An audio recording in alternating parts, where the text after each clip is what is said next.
আসসালামু আলাইকুম ওয়া রাহমাতুল্লাহি ওয়া বারাকাতুহু। আশা করি আল্লাহ পাকের অশেষ রহমতে আপনারা ভালো আছেন। প্রিয় দর্শক শ্রোতা, আপনাদের জন্য আজকের আয়োজনটি অনেক সুস্পষ্ট ও ভয়ানক। মহান আল্লাহ তাআলা ছাড়া সব কিছু ধ্বংসশীল। পৃথিবীও একদিন ধ্বংস হয়ে যাবে। পবিত্র কুরআনের বহু আয়াতে পৃথিবী ধ্বংসের বিবরণ দেওয়া আছে। এই ধ্বংস হওয়া সৃষ্টিকর্তা মহান আল্লাহ তাআলারই বিধান। কিয়ামত বা পৃথিবী ধ্বংসের ছোট বড় অনেক আলামত রয়েছে। বেশ কিছু আলামত ইতোমধ্যে প্রকাশও পেয়েছে। সব আলামত প্রকাশ পাওয়ার পর নির্দিষ্ট সময়ে হযরত ইসরাফিল আলাইহিস সালাম সিংগায় ফুৎকার দিবেন। তিনি সব সময় সিংগা নিয়ে বসে আছেন। আল্লাহ তাআলার আদেশ পাওয়া মাত্র তিনি দায়িত্ব পালন করবেন। তার দেওয়া ফুৎকারেই ধ্বংস হবে সবকিছু, শুধু থাকবে মহান আল্লাহর সত্তা। কোরআনে বলা হয়েছে আল্লাহর সত্তা ব্যতীত সব কিছু ধ্বংস হবে। চলুন জেনে আসি কি হবে পৃথিবীর অন্তিম সময়। পৃথিবী ধ্বংসের সময় ঘন কালো অন্ধকারে সবকিছু ছেয়ে যাবে। আসমান জমিন পাহাড় পর্বত সব ভেঙে খান খান হয়ে যাবে। সাগরের জলরাশি শুকিয়ে যাবে, সেখান থেকে আগুনের লাভা বের হতে থাকবে। ক্রমাগত এমন ভূমিকম্প হতে থাকবে যা পুরো বিশ্ব ব্রহ্মাণ্ডকে চুরমার করে দেবে। সেই সময়টায় মানুষের অবস্থা সম্পর্কে আল্লাহ তাআলা বলেন, যেদিন মানুষ হবে বিক্ষিপ্ত পঙ্গপালের মতো। পঙ্গপাল যেমন দিক বিদিক ছুটতে থাকে, মানুষের অবস্থাও ঠিক তেমনি হবে। ইসরাফিল আলাইহিস সালামের সিংগার আওয়াজ আস্তে ধীরে উঁচু হতে থাকবে। একসময় আওয়াজটা এমন ভয়ঙ্কর রূপ ধারণ করবে, মানুষ নিজেদের কর্মস্থল থেকে দৌড়ে বাড়ির দিকে যেতে চাইবে। সবাই আপনজনের সঙ্গে মিলিত হওয়ার চেষ্টা করবে, কিন্তু সে সুযোগ তাদের দেওয়া হবে না। বিপদে আপদে পরস্পরে জড়িয়ে থাকাই প্রাণীকুলের স্বভাব। তাই পশুরা ভয়ে সবাই একত্রিত হয়ে যাবে। কোরআনে বর্ণিত হয়েছে, তখন বন্য পশুরা এক জায়গায় সমবেত হয়ে যাবে। পৃথিবীর সঙ্গে ধ্বংস হবে খুঁটিবিহীন 7 আসমান। আল্লাহ তাআলা বলেন, সেদিন আসমানকে আমি গুটিয়ে নেব, যেমন গুটানো হয় লিখিত কাগজপত্রকে। একটি পশুর চামড়া ছড়ানোর পর যা অবস্থা হয়, আকাশেরও তাই হবে। কোরআনের ভাষ্য, তখন আকাশের আবরণ অপসারিত হবে। আরেক আয়াতে আল্লাহ তাআলা বলেন, যখন আকাশ বিদীর্ণ হবে তখন সেটি রক্তবর্ণে রঞ্জিত চামড়ার মতো হয়ে যাবে। সূরা মাআরিজে বলা হয়েছে, সেদিন আকাশ হবে গলিত তামার মতো, পাহাড় পর্বত জমিনে পেরেক স্বরূপ। তাই বিশাল এই পৃথিবী স্থির থাকে, নড়াচড়া করতে পারে না। এত বিশালাকার পাহাড় পর্বত সে সময় হয়ে যাবে ধ্বনিত পশমের মতো। আল্লাহ তাআলা বলেন, পর্বতমালা হবে ধ্বনিত রঙিন পশমের মতো। টপ অব দ্য ওয়ার্ল্ড অর্থাৎ বিশ্বের সর্বোচ্চ চূড়া এভারেস্ট, পৃথিবীর সবচেয়ে বড় টাওয়ার দুবাইয়ের আইকন বুর্জ আল খলিফা, যার উচ্চতা 2717 ফুট, এইসবের কোনো কিছুই বাদ যাবে না ধ্বংসের হাত থেকে। হিমালয়ের মতো এত উঁচু পাহাড়ও হয়ে যাবে খান খান। বিশ্বজগতের বৈচিত্র্য, চন্দ্র সূর্য ও নক্ষত্ররাজির আলো, যে আলোতে পুরো পৃথিবী আলোকিত হয়, সে আলো সেদিন মলিন হয়ে যাবে। এমনও নক্ষত্র আছে যেগুলো পৃথিবী থেকে কয়েক হাজার গুণ বড়। সেই নক্ষত্রের আলো নিষ্প্রভ হয়ে যাবে সেদিন। কোরআনে এসেছে, যখন সূর্য আলোহীন হয়ে যাবে, যখন নক্ষত্র মলিন হয়ে যাবে, সূর্য আলোহীন হয়ে যাবে এবং সূর্যকে নিক্ষেপ করা হবে, বলেছেন রবি ইবনে খাইসাম রহিমাহুল্লাহ। কোন কোন তাফসিরবিদ বলেছেন, সূর্যকে ভাঁজ করে ফেলা হবে। সবগুলো অবস্থায় হবে অনেক ভয়ঙ্কর। সূরা ইনফিতারের 2 নম্বর আয়াতে তারকারাজির আসমান থেকে খসে খসে পড়ার কথাও বলা হয়েছে। কত বিশাল সমুদ্র পৃথিবীময়, একটাও মুক্তি পাবে না এই ধ্বংসলীলা থেকে। আল্লাহ তাআলা বলেন, যখন সমুদ্রকে উত্তাল করে তোলা হবে, সমুদ্রে আগুন জ্বালিয়ে দেওয়া হবে, সূর্য চন্দ্র সব নক্ষত্রকে সমুদ্রে নিক্ষেপ করা হবে, অতঃপর এর ওপর বাতাস প্রবাহিত হবে, ফলে সারা সমুদ্র আগুনে উত্তাল হয়ে উঠবে। এত সব বস্তু ধ্বংস করতে খুব একটা সময় লাগবে না। কিয়ামতের ব্যাপারটিও তো এমন, যেমন চোখের পলক অথবা তার চেয়েও ক্ষণকালের ব্যাপার মাত্র। নিশ্চয় আল্লাহ তাআলা সবকিছুর ওপর শক্তিমান। মৃত্যুর পর অন্ধকার কবরে মানুষের জীবনের নতুন এক অধ্যায় শুরু হবে। কবরের সেই জগৎকে কোরআন হাদিসে বারজাখ বলা হয়ে থাকে। আরবি বারজাখ শব্দের অর্থ পর্দা, আবরণ, ঢাকনা। আলমে বারজাখ বা বারজাখের জগৎ বলতে ওই জগৎকে বোঝায় যেখানে মানুষের মৃত্যুর পর থেকে কিয়ামত সংঘটিত হওয়া পর্যন্ত অবস্থান করবে।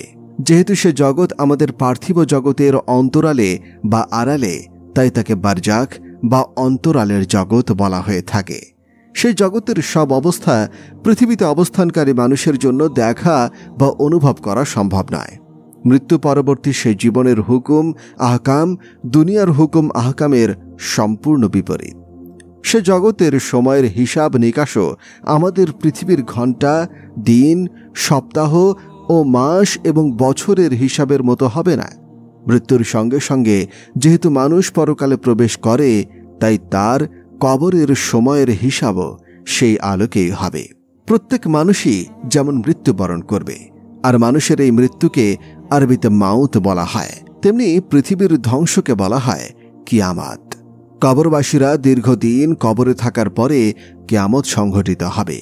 এখানে বলে রাখি, আমরা প্রথমে যে পৃথিবী ধ্বংসের কথা বলেছিলাম, সেসব আলামত প্রকাশ পাওয়ার পর নির্দিষ্ট সময়ে হজরত ইসরাফিল আলাইহিস সালাম সিংগায় ফুঁক দেবেন। এই ধ্বংসলীলায় যারা মৃত্যুবরণ করবে তারাও ততদিন মৃত্যুর পরে জীবন মানে বারজাখের জীবন পার করবে। তারপর সিংগায় দ্বিতীয়বার ফুৎকারের পর সবাই কবর থেকে উঠে হাসরের মাঠের দিকে দৌড়ে যাবে।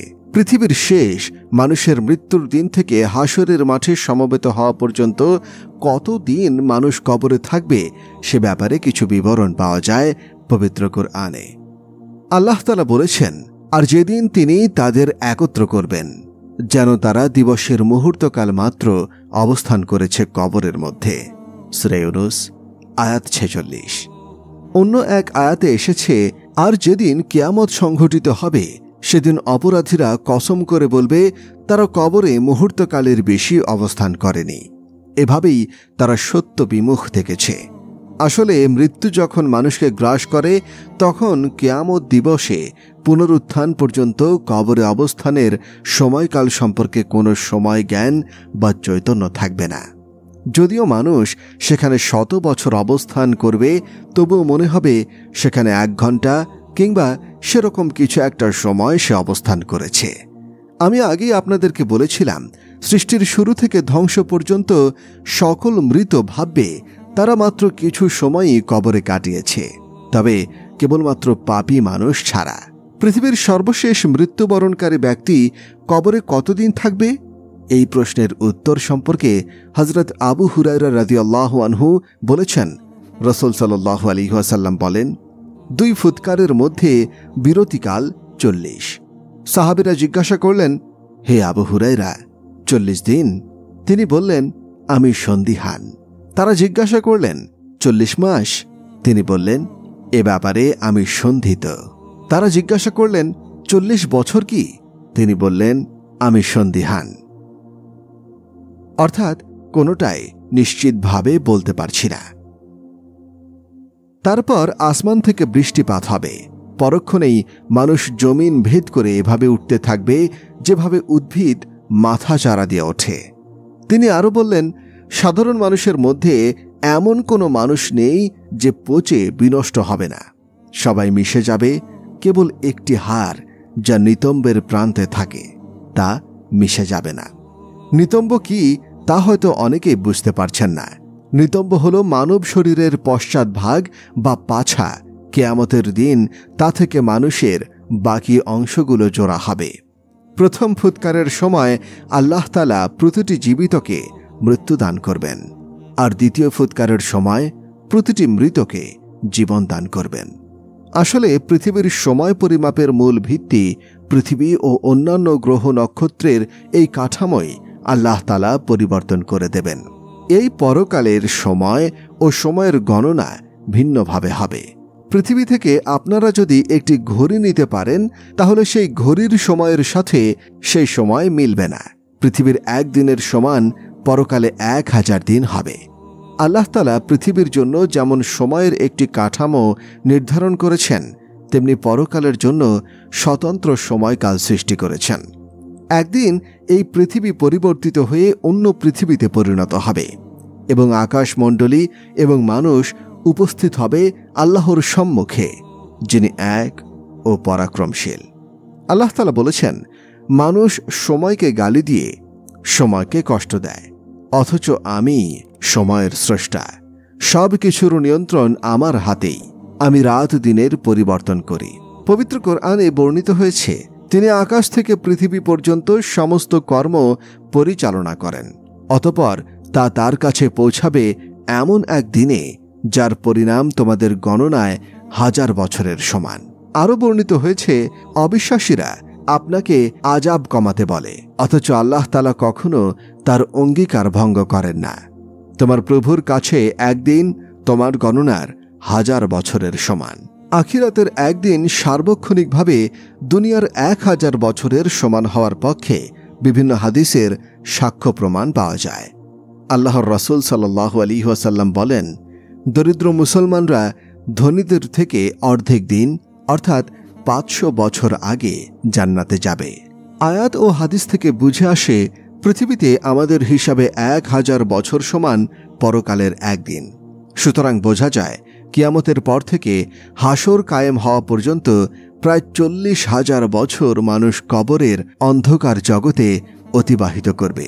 আল্লাহ তাআলা আমাদের ঈমান ও আমলের মাধ্যমে অন্ধকার কবরের জগতের অবস্থানের প্রস্তুতি গ্রহণের তৌফিক দান করুন। তারপর সকল মানুষ ও জিনকে হাসরের মাঠে পুনরুত্থান করানো হবে। তারপর শুরু হবে বিচার কার্য।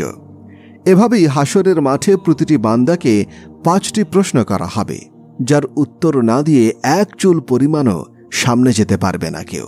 আর এই 5টি প্রশ্ন খুবই গুরুত্ববহ। একজন বান্দা তার সারা জীবন কিভাবে কাটিয়েছে, কিভাবে কাটাবে, এই সব পুঙ্খানুপুঙ্খ উত্তর দিতে হবে বান্দাকে। পাশাপাশি সম্পদ উপার্জনের বিষয়ে পুরো হিসেব দিতে হবে মহান আল্লাহ তাআলার কাছে। মানুষকে দুনিয়াতে পাঠানো হয়েছে ইবাদতের জন্য, কিন্তু দুনিয়ায় শেষ নয়। এরপরে আখিরাত নামের আরেকটি জীবন রয়েছে, যেখানে বান্দার জন্য আছে জান্নাত জাহান্নাম। যে ব্যক্তি ভালো কাজ করবে সে জান্নাতবাসী হবে, মন্দ কাজ করলে জাহান্নামী। এজন্য বান্দাকে দুনিয়াতে চলাফেরায় সতর্কতা অবলম্বন করা উচিত। পবিত্র কোরআনে আল্লাহ তাআলা বলেছেন, প্রতিটি প্রাণীকেই মৃত্যুর স্বাদ আস্বাদন করতে হবে। প্রত্যেক ব্যক্তিকেই ইন্তেকাল করতে হবে, আর ইন্তেকালের পর সবাইকে সমবেত করা হবে বিচারের মাঠে। এটিই হলো হাসরের মাঠ। সূরা ফাতিহায় একে ইয়াউমুদ্দিন বা বিচার দিবস বলা হয়েছে। রাসূল সাল্লাল্লাহু আলাইহি ওয়াসাল্লাম বলেন, সেই দিন 5টি প্রশ্নের উত্তর না দিয়ে কোনো আদম সন্তান তার পা এক কদমও নাড়াতে পারবে না, সে নবী কিংবা অলি যেই হোক না কেন। সেই 5টি প্রশ্ন হল: 1. সর্বপ্রথম তাকে প্রশ্ন করা হবে, তুমি তোমার সারা জীবন কোন পথে কাটিয়েছ? 2. এরপর প্রশ্ন করা হবে, যৌবনকালে কোন আমল করেছ? এটি খুবই গুরুত্বপূর্ণ বিষয়, যেহেতু যৌবনে মানুষ সবচেয়ে বেশি কাজ করতে পারে, তার শক্তিও থাকে অফুরান, আর বিশেষভাবে এ সময়ের হিসাব চাইবেন আল্লাহ তাআলা। 3.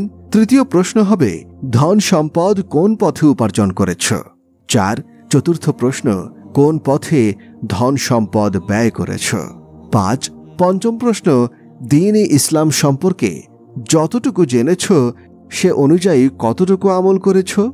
আজকাল আমাদের যৌবনকাল কাটে অত্যন্ত করুণ অবস্থায়। যত রকম বাজে কাজ রয়েছে সবই করা হয় এই সময়ে, আর সম্পদ উপার্জনে মানুষ থাকে একেবারেই বেহিসেবী, যার অধিকাংশই থাকে অবৈধ উপায়ে। খেয়াল করে দেখুন, হাসরের মাঠে এইসব হিসেব আমরা কিভাবে দিব, যেদিন প্রশ্নগুলোর উত্তর না দিয়ে কেউ পার হতে পারবে না। আজকে এ পর্যন্তই। পরবর্তী ভিডিওর জন্য অপেক্ষা করুন। ধন্যবাদ।